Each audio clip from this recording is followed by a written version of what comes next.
Erla?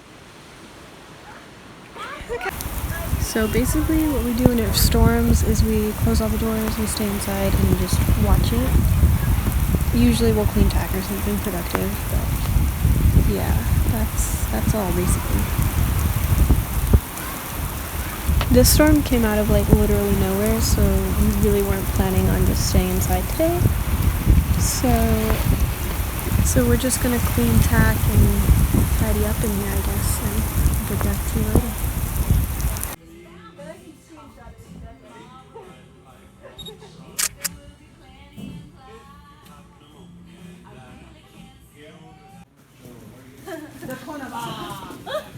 Oh, that was good! Okay, so it stopped raining as hard, it's still raining. We don't want to risk our saddles, so we're gonna ride bareback in the rain, so yay.